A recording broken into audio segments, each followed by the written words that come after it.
శ్రీమన్నారాయణ. జ్ఞానానందవయం దేవం నిర్మలాస్ఫటికాకృతిం ఆధారం సర్వవిద్యానాం హయగ్రీవ ఉపాస్మహే.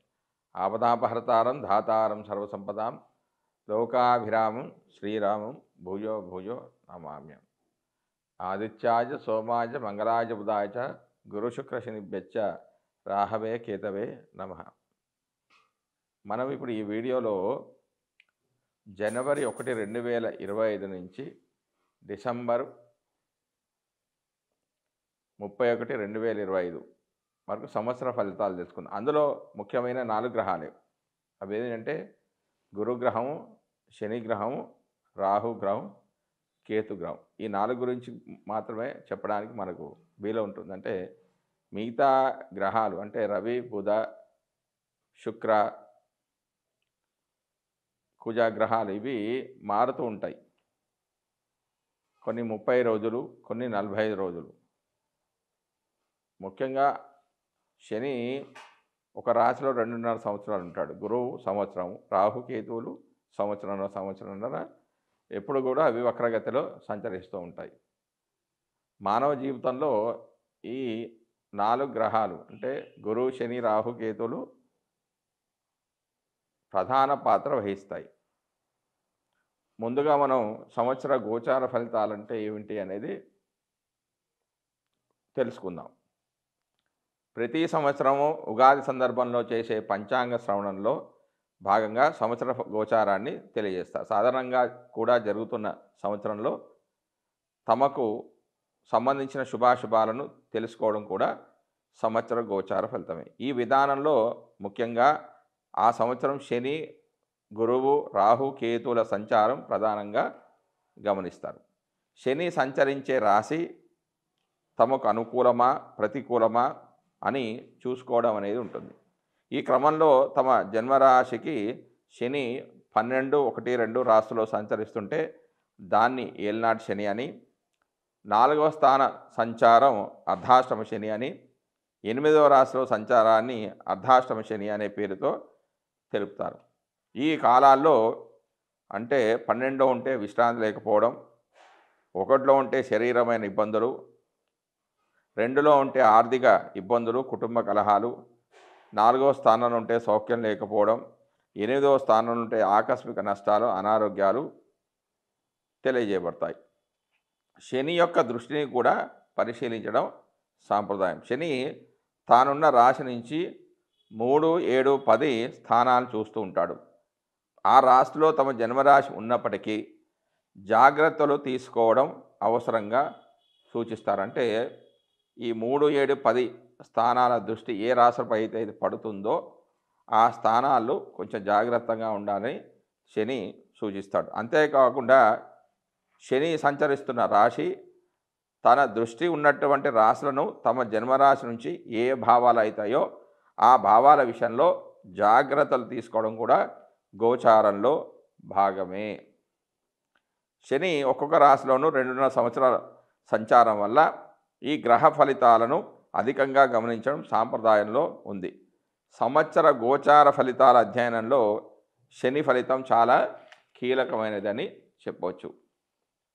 గురుగ్రహ సంచారాన్ని కూడా సంవత్సర గోచారంలో భాగంగా పరిశీలిస్తారు. గురువు తానున్న రాశి నుంచి 5, 7, 9 రాశులను చూడడం వల్ల ఆయా రాశుల వారికి అనుకూలతను తెలియజేయడం జరుగుతుంది. జన్మరాశి నుంచి 2, 5, 7, 9, 11 రాశిలో సంచరిస్తున్నప్పుడు ఆర్థిక, సంతాన, వైవాహిక సంతృప్తి, లాభాలను పొందవచ్చు. గురుదృష్టి ఉన్నటువంటి భావాల్లో లోపాలున్నా కూడా సరిదిద్దబడతాయి. ఆ సంవత్సరంలో ఏ కార్యక్రమాలకు అనుకూలమో ఏ కార్యక్రమాలకు ప్రతికూలమో కూడా గురుగ్రహ గోచారం ద్వారా మనం గమనించవచ్చు. నూతన సంకల్పాలు నెరవేరడానికి, వివాహ సంతానాది అంశాల్లో పరిపూర్ణత కోసం గురుగ్రహ గోచారం అనుకూలంగా ఉండే విధంగా చూస్తుండడం అనేది సాంప్రదాయం. రాహుకేతువులు తామున్న రాశులకు అనుసరించే భావాలకు సంబంధించిన అశుభ ఫలితాలను ఇస్తుంటాడు. ముఖ్యంగా 3, 6, 11 స్థానాల్లో తప్ప మిగిలిన స్థానాల్లో ఆయా భావాలకు లోపాలను తెలియజేయడం గోచార సాంప్రదాయం. ఏదైనా శుభగ్రహంతో కలిసి ఉన్నప్పటికీ ఆ గ్రహం యొక్క శుభత్వాన్ని తగ్గించే విధంగా రాహుకేతువు గ్రహాలు ఉంటాయి. అందువల్ల ప్రతి రాశి వారికి రాహుకేతు ఉన్నటువంటి భావాలను జాగ్రత్తగా చూసుకోవాల్సి ఉంటుంది. శని, గురువు, రాహు, కేతువులు అధిక కాలంలో ఒకే రాశిలో సంచరించడం వల్ల సంవత్సర ఫల నిర్ణయంలో వీరి ప్రాధాన్యం అనేది అధికంగా ఉంటుంది. వృషభ రాశి వారికి జనవరి 1, 2025 నుంచి డిసెంబర్ 31 వరకు గురువు, శని, రాహు, కేతు ఇచ్చే ఫలితాల గురించి మనం ఇప్పుడు తెలుసుకుందాం. ముందుగా గురుడు యొక్క ఫలితాలు. గురుడు వృషభ రాశి వారికి జనవరి 1, 2025 నుంచి 13 మే 2025 వరకు జన్మరాశిలో సంచరిస్తున్నాడు. జన్మరాశిలో సంచరించే సందర్భంలో మిశ్రమ ఫలితాలు అనేవి ఉంటాయి. ఊహించని రీతిలో ఖర్చులు, ప్రభుత్వం నుంచి ఇబ్బందులు, ఏకాగ్రత అనేది లోపిస్తుంది, ఉత్సాహం అనేది నశిస్తుంది, బంధువులతో విరోధాలు ఉంటాయి, పంచమ సప్తమ నవభావాలు వీక్షించడం చేత సంతాన మూలకంగా ఆనందం అనేది ఉంటుంది. ఇంటిలో శుభకార్యాలు జరుగుతాయి, దైవ కార్యాల్లో పాల్గొంటారు, బంధుమిత్రుల నుంచి సహాయం అనేది లభిస్తుంది, ధనాదాయము, పుణ్యక్షేత్ర దర్శనము, తీర్థయాత్రలు చేస్తారు. తర్వాత మే 14, 2025 నుంచి అక్టోబర్ 17, 2025 వరకు 2వ స్థానంలో సంచరిస్తూ ఉన్నాడు. సంచరించే సమయంలో గురుడు శుభ ఫలితాలను ఇస్తాడు. జన్మరాశి నుంచి 2వ స్థానంలో సంచరించే కాలంలో సంతాన వృద్ధి, ఉద్యోగ వృద్ధి, అన్ని సుఖాలు సౌకర్యాలు కలిగి వస్తాయి, నానామూలక ధనాదాయం అనేది ఉంటుంది, మంచి ఆలోచన శక్తి ఉంటుంది. తన ప్రత్యేక దృష్టి చేత 6, 8, 12 స్థానాలు వీక్షించడం ద్వారా రోగ బాధల నుండి ఉపశమనం అనేది లభిస్తుంది. ఖర్చులను తగ్గించే ప్రయత్నం అనేది చేస్తారు. దూర ప్రయాణాలు కూడా ఉంటాయి. తక్కువ శ్రమతో ఎక్కువ లాభాలు పొందుతారు. కానీ ఈ స్థానంలో గురుడు 75% సుఫలితాలు మాత్రమే ఇస్తాడు. తర్వాత అక్టోబర్ 18 నుంచి డిసెంబర్ 4 వరకు 3వ స్థానంలో సంచరిస్తున్నాడు. జన్మరాశి నుండి 3వ స్థానంలో సంచరించే కాలంలో గురుడు అనారోగ్యాలను, స్థాన చలనాన్ని, దీర్ఘ అనారోగ్యాన్ని, ఇతరుల వల్ల కష్టాలను కలిగజేస్తాడు. తన ప్రత్యేక దృష్టి చేత 7, 9, 11 భావాలను వీక్షించడం చేత బహుమతులు పొందడం, ఉన్నత పదవులు పొందడం, వ్యాసంగంలో పురోభివృద్ధి, ఉద్యోగంలో, రాజకీయంలో రాణింపు, ధనాదాయం అనేది పెరుగుతుంది, ఉన్నత జీవనం, విద్యా వివేక వృద్ధి కలుగుతాయి. అయితే 3వ స్థానానికి వేద స్థానమైన 7లో శుక్ర, కుజ, రాహు వేద వలన కొంత ఇబ్బందులు కలిగే అవకాశం ఉంది. ఇందులో కేవలం 50% శుభఫలితాలు మాత్రమే జాతకుడు పొందే అవకాశం అనేది ఉంది. తర్వాత డిసెంబర్ 5, 2025 నుంచి 31 డిసెంబరు 2025 వరకు వక్రగతిలో సంచరిస్తూ ఉన్నాడు గురుడు. వక్రగతిలో సంచారం వల్ల సంతాన వృద్ధి, ఉద్యోగ వృద్ధి, అన్ని సుఖాలు సౌకర్యాలు, నానామూలక ధనాదాయం ఉంటుంది. డబ్బులు జాగ్రత్తగా చేస్తారంటే తన ప్రత్యేక దృష్టి చేత 6, 8, 10 భావాలను వీక్షించడం ద్వారా డబ్బులను జాగ్రత్తగా ఖర్చు చేస్తాడు. శారీరక శ్రమ అనేది కొంచెం తగ్గిపోతుంది. వ్యాధుల బారిన పడ్డా కూడా అది వ్యాధులు అనేవి చాలా తక్కువగా ఉంటాయి. దీర్ఘకాలిక వ్యాధులు కాకుండా తక్కువ వ్యాధి బారిన పడే అవకాశం ఉంటుంది. ఇందులో 70% సుఫలితాలు జాతకుడు పొందుతాడు. తర్వాత శని ఫలితాలు. వృషభ రాశి వారికి జనవరి 1, 2025 నుంచి 28 మార్చి 2025 వరకు 10వ రాశిలో సంచరిస్తున్నాడు. 10వ రాశిలో శని సంచరించే కాలంలో పదవిలో, సంఘంలో ఉన్నతిని, హీనతను కూడా కలిగజేస్తాడు. సంపాదన మార్గం అనేది మారుతుంది.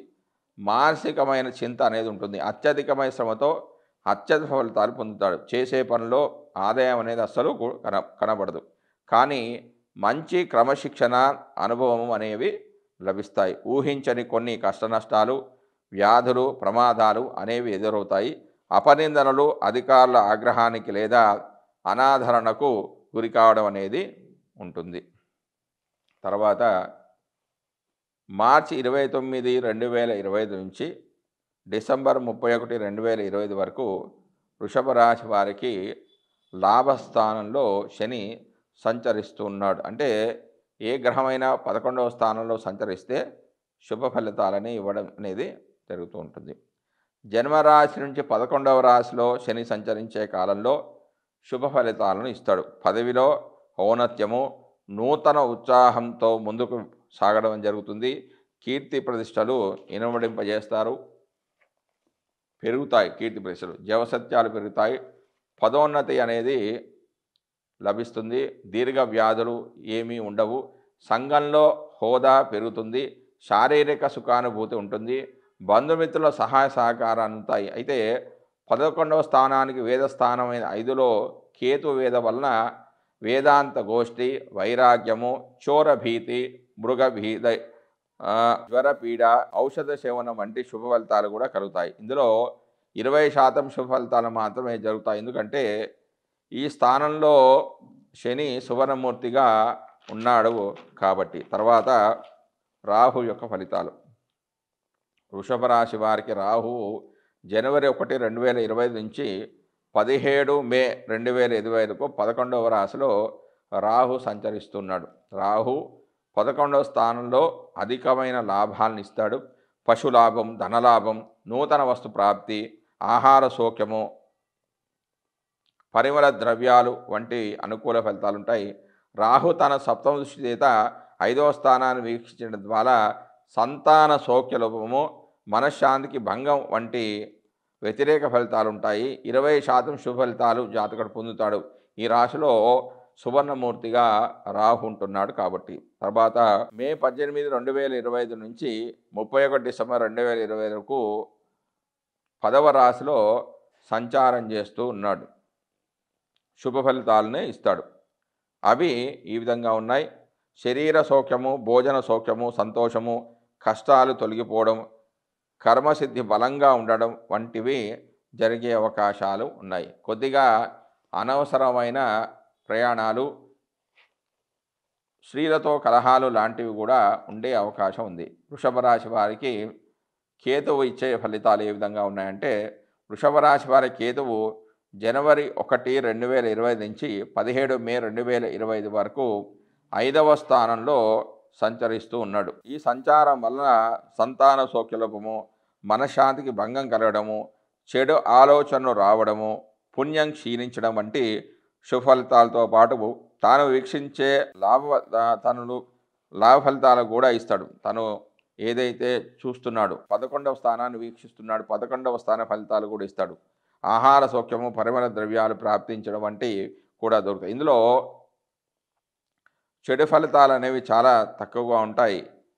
ఈ రాశిలో కేతువు రజితమూర్తిగా ఉన్నాడు కాబట్టి. తర్వాత 18 మే 2025 నుంచి 31 డిసెంబర్ 2025 వరకు 4వ స్థానంలో సంచరిస్తున్నాడు. 4వ స్థానంలో సంచారం వల్ల బుద్ధిబల లోపము, అనవసరమైన ప్రయాణాలు చేయడం వంటివి జరుగుతాయి. తన సప్తమ దృష్టి చేత దశమ భావాన్ని వీక్షించడం చేత కొద్దిపాటి సంతోషం, కష్టించి పనులను పూర్తి చేసుకుంటాడు వంటివి జరిగే అవకాశం ఉంది. ఇందులో 100% చెడు ఫలితాలు అనేవి జరిగే అవకాశం అనేది ఉంది. జై శ్రీమన్నారాయణ.